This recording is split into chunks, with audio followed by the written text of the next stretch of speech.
Gezdirdim mən səni sədaqətimlə, qaldım həsrətimlə, müsibətimlə. Könlümü alsaydın bu zülmətimlə, sənə bir günəşlik cahan verərdim.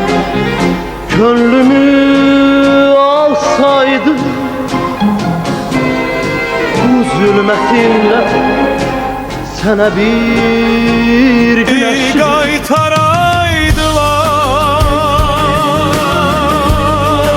Gelen günlerimi kurban vererdim.